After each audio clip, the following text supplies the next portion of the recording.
नमस्कार दोस्तों। आज हम जानेंगे गरुड़ पुराण के धर्मकांड के प्रेतकल्प की कहानी के बारे में। प्राचीन हिंदू ग्रंथों में गरुड़ पुराण को विशेष स्थान प्राप्त है। भगवान विष्णु के वाहन गरुड़ और स्वयं भगवान श्री कृष्ण के मध्य हुए संवाद में जीवन, मृत्यु और परलोक की गूढ़ बातें बताई गई हैं। आज की इस कथा में हम जानेंगे कि भगवान कृष्ण ने गरुड़ को मृत व्यक्ति की 3 ऐसी चीजों के बारे में क्यों बताया जिन्हें कभी नहीं लेना चाहिए। लेकिन दोस्तों, अगर यह कहानी को सुनना है तो वीडियो को पूरा देखना, क्योंकि कृष्ण जी कहते हैं कि आधा अधूरा ज्ञान विष के समान होता है। इसलिए इस वीडियो को पूरा देखना ना भूले, क्योंकि इससे हमारे ज्ञान में वृद्धि ही होगी।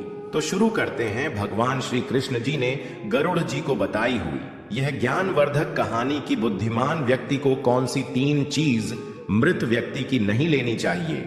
कथा की शुरुआत होती है द्वारका नगरी से, जहां भगवान श्री कृष्ण एक शांत सरोवर के किनारे ध्यान मग्न बैठे थे।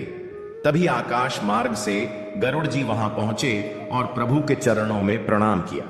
भगवान श्री कृष्ण ने उन्हें देखकर मुस्कुराते हुए कहा, गरुड़, आज तुम कुछ व्याकुल से प्रतीत हो रहे हो, बताओ क्या बात है। गरुड़ ने हाथ जोड़कर कहा, प्रभु, कुछ समय पहले मैंने पृथ्वी पर एक विचित्र घटना देखी। एक व्यक्ति की मृत्यु के बाद उसके कुछ परिजनों ने उसके वस्त्र, गहने और अन्य चीजें ले ली। मुझे यह देख अजीब लगा। क्या ऐसा करना उचित है?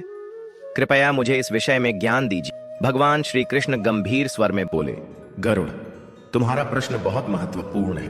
मृत्यु एक गूढ़ रहस्य है और मृत्यु के बाद की यात्रा और भी जटिल। जो व्यक्ति प्राण त्याग देता है उसकी कुछ चीजें ऐसी होती हैं जिन्हें जीवित व्यक्तियों को कभी नहीं लेनी चाहिए। यह न केवल धर्म के विरुद्ध है, बल्कि इससे जीवित व्यक्ति के जीवन में भी संकट आ सकता है। पहली चीज, मृत व्यक्ति का वस्त्र। भगवान श्री कृष्ण ने कहा, गरुड़, मृत व्यक्ति के वस्त्र कभी भी नहीं पहनने चाहिए। जब किसी की मृत्यु होती है तो उसका शरीर पंचतत्व में विलीन होने की प्रक्रिया में प्रवेश करता है। उसके वस्त्र भी उस व्यक्ति के अंतिम क्षणों की ऊर्जा को धारण किए होते हैं। यदि कोई जीवित व्यक्ति उन्हें पहनता है तो वह उस नकारात्मक ऊर्जा और पीड़ा से प्रभावित हो सकता है जो मृत्यु के समय उत्पन्न होती है। यह उसके जीवन में कष्ट, दरिद्रता और रोगों को आमंत्रित कर सकता है। गरुड़ ने सिर हिलाते हुए कहा, प्रभु, मैं समझ गया। मृत्यु एक परिवर्तन है और मृत व्यक्ति की ऊर्जा उसके वस्त्रों में समाहित हो सकती है। लेकिन दूसरी चीज क्या है जिसे नहीं लेना चाहिए? दूसरी चीज, मृत व्यक्ति के आभूषण। भगवान श्री कृष्ण ने समझाया, गरुड़, मृत्यु के पश्चात मृत व्यक्ति के गहने, आभूषण या आभा मंडल से जुड़ी कोई भी वस्तु लेना निषेध है। आभूषण सोना, चांदी या अन्य धातुओं से बने होते हैं जो ऊर्जा के अच्छे संवाहक होते हैं। जब कोई प्राणी इस संसार को छोड़कर जाता है तो उसकी आत्मा इन वस्तुओं से एक जुड़ाव छोड़ जाती है। यदि कोई इन्हें पहनता है या अपने पास रखता है तो मृत आत्मा उस व्यक्ति से भी जुड़ सकती है और उसे अशुभ परिणाम भुगतने पड़ सकते हैं। यह कई बार भूत प्रेत बाधाओं का कारण भी बन सकता है। गरुड़ चकित होकर बोले, तो क्या मृत व्यक्ति की आत्मा इन वस्तुओं के माध्यम से जीवित व्यक्ति को प्रभावित कर सकती है? भगवान कृष्ण ने कहा, हाँ गरुड़, आत्मा अपनी यात्रा में विचलित हो सकती है और यदि उसके प्रिय आभूषण या वस्त्र किसी और के पास हो तो वह मोक्ष प्राप्ति में बाधित हो सकती है। इसलिए मृत व्यक्ति के गहने और आभूषण लेना सर्वथा वर्जित है। तीसरी चीज, मृत व्यक्ति का भोजन या जल।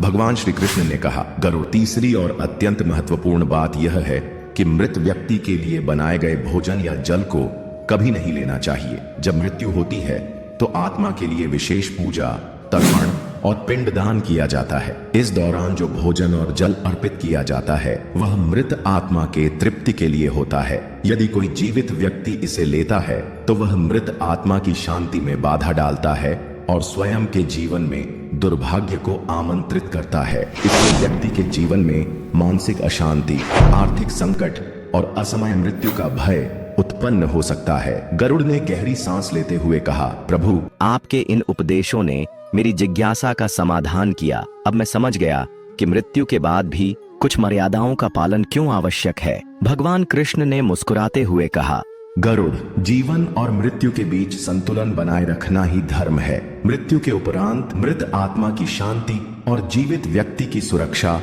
दोनों ही महत्वपूर्ण हैं। इसलिए इन नियमों का पालन हर व्यक्ति को करना चाहिए। गरुड़ ने भगवान कृष्ण को प्रणाम किया और आकाश मार्ग से पुनः अपने लोक को प्रस्थान किया। यह कथा हमें सिखाती है कि मृत व्यक्ति की वस्तुएं, गहने और भोजन लेना न केवल अशुभ है, बल्कि यह हमारे जीवन में भी संकट ला सकता है।